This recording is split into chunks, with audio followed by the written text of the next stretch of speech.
Okay, so salute to everyone out there. Hopefully, you started your week off right. Before you guys start celebrating your holidays, because I know you guys love Thanksgiving and Christmas. I'm pretty sure all of you Christians will be eating ham this holiday season. However, a Nashville police department retaliated against female officer for reporting sexual assault. A black female police officer in Nashville has been retaliated against. Her life may even be in danger for her speaking out against sexual assault, reporting it. Wow. You see, you guys are too busy cooning. You're cooning to the point where you have people that are going after black people, But because you guys are too busy buck dancing, no one is taking anything serious. And this is a serious situation. And you see how you guys dysfunction, mess it up for people in Black America who are actually in need of help, who are actually experiencing racism. Shame on you. Shame on you. So without any further ado, let's get into it. Lopez confronted ex-fiancée Dr. Tamra O'Neal in the hospital parking lot. She called 911 and reported the gun, bringing Chicago police to the scene. He shot Dr. O'Neal outside. Then he ran inside. Lopez shot at two women getting off an elevator, killing pharmacy resident Dana Less. He then went back outside, fired at squad cars that were shielding Dr. O'Neal's body. Lopez then headed back inside and exchanged gunfire with police. He was struck twice. Officer Samuel Jimenez was also killed during that exchange. And now to investigator Dorothy Tucker. She is live outside Mercy Hospital. Dorothy. Well, shortly after Dr. O'Neal was shot, she was rushed to the University of Chicago hospitals. There, not one but two of her closest friends were working and waiting on shooting victims. Of course, they had no idea she was one of them. It's a true loss. I can't even put it into words, honestly. It's heartbreaking enough that Dr. Garth Walker lost his longtime friend. He and Dr. Tamra O'Neal were medical school buddies at UIC. He knows her family. She attended his wedding. So imagine his pain when he was working in the emergency room at the University of Chicago, attending to the gunshot victims from the Mercy Hospital shooting, when he learned one of them was O'Neal, and she didn't make it. When they showed me the name, I just lost it. I couldn't function anymore. Dr. John Perikel was also in the ER room. He and O'Neal were in the same residency class. We tried everything we could, and I really wish we could have done more. I wish we could have prevented it and seen it coming. Friends say they were unaware of Juan Lopez's troubled history when the two met a little over a year ago. She made her happy, and they loved each other. So much so, they plan to get married. An email sent to friends detailed the plans in South Bend, Indiana on October 27th. It's signed, "We can't wait to see you, Tamra and Juan." But a couple of weeks before the wedding, it was called off. Did she ever express any fear about him, any concerns? No, not to me. No signals that that this could have led to something like this. Every time I met him, he seemed like a nice individual. Walker says he had asked O'Neal about the breakup, and she'd promised to talk about it at a later date. One of the things that we lost was a black physician that was truly an inspiration to many women of color. Now behind me, the crowd that you see, friends and colleagues who gathered for a vigil to remember Dr. O'Neal. Reporting live from the near South Side, Dorothy Tucker, CBS 2 investigators. Back to you, Rob and Erica. Okay, Dorothy, thank you. Rest in peace to Dr. Tamra O'Neal.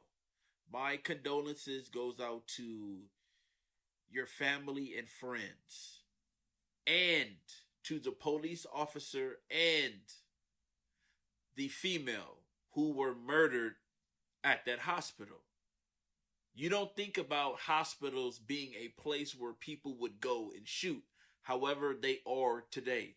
People are going crazy. People are going very, very lunatic. Now, Tamara O'Neal was Juan Lopez's fiance. Something happened tragic where he wanted to kill her. Now, this lady was accomplished. She was a doctor, put herself through school, did everything she had to do. Now, maybe she actually fell in love with this Hispanic male. I'm not going to say she worshiped Hispanic men or anything like that. I don't know her situation, so I'll give her the benefit of the doubt. I'll just say, hey, maybe she actually fell in love with him. Now, something happened down the road where they broke up. And I'm sure she's seen signs. Maybe he left her a voicemail. He threatened her. He threatened to kill her. Maybe she just said, you know what? He's not going to do that. He's just talking. Comes up to her job, shoots her in the chest 2 times. She falls. He stands over her and shoots her 2 more times in the chest. So he shot her a total of 4 or 5 times, gunning her down. Gunning her down in the parking lot of her job at a hospital. He goes inside of the hospital. The hospital is on lockdown. He still gets inside and he guns down a cop. Gets into a straight shootout. This guy is possessed. Possessed. Maybe he was on some type of drugs. We won't know until they do the autopsy. Maybe he was possessed by the devil. However, he guns down another pharmacy worker, which happens to be a white female. I mean, he is on a rampage before police officers gun him down, take him down. He had to be taken down. No telling who was next on his hit list. He was in a rage, a uproar. I don't know what happened. And we won't know what happened until the investigation starts and finish.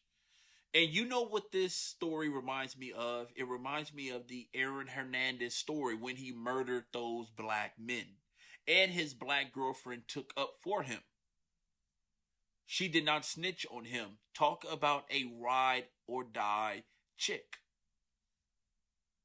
Took the stand and said, I don't know what you're talking about. I don't know anything. They still convicted him of murder. He ended up killing himself. Well, that's what they say. He killed himself in jail. Okay? And this reputation of the Hispanic male gunning down a black male, killing a black male, or harming a black female is all too real. And I ask myself, when is the black man going to go zero, go nuts? And I'm not advocating for violence, but white men are going zero, shooting up everything. Hispanic men are going zero, shooting up everything, gunning black female doctors down in the hospital parking lot, storming the southern border. History is being made. And this goes to show the females who promote IR dating, interracial dating, that the grass isn't greener on the other side. There is a lot of interracial dating that is taking place between black American women and white men and Asian men and Hispanic men, and they are killing the black female. Killing her. These types of stories are going viral. These stories are going viral. And because you guys can't tell the truth and can't seem to say, hey, men are men. Men are men. If you don't properly check these men, this will happen to you. Just look at what's going on in America. Look at the events that are taking place.